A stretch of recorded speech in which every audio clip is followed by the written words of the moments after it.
Today, I'm going to be showing you guys how to cook filet mignon.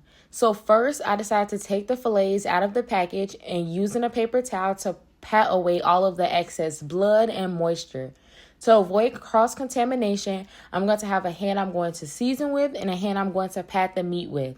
For one steak, I'm deciding to use the Kinder's The Blend along with the Buttery Steakhouse. I know it seems like I'm using a lot of seasoning, but I can guarantee you guys that majority of that seasoning is going to stick to the pan.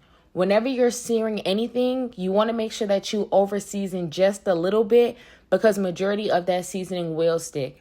For the other steak, I'm just going to keep it plain and simple by using salt and pepper. When you do season, you want to season a little bit up high to make sure you cover the entire surface area of the steak. For today's searing the steaks, we're going to be using avocado oil. When you season your steak, it's best to pan sear right after because salt creates moisture, which is why I'm patting off some of that moisture because we want to get a good crust on our steak.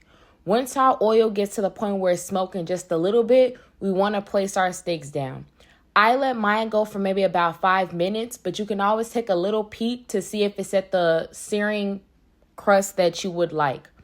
After that, we're just going to flip those over, and I'm using the Kerrygold garlic and herb butter to base my steaks. I know a lot of times people have garlic with the butter and thyme, but I don't have that. Then we're going to go by the doneness of our steak. So you can use the finger test, which is what I'm doing. Pinky is well done. Ring finger is like medium well. Middle finger is like medium. And your first finger is like medium rare. So you would just touch the steak and then touch that point of your thumb to see if it matches. If you're nervous, you can always pull out your thermometer to get it to the temp that you want. After that, we're going to take our steak off. Let your steak rest for at least 5 minutes. Then after that, we're just going to cut into our steak, and here's what my steak looks like. Hopefully you guys can start making steak from now on and let me know.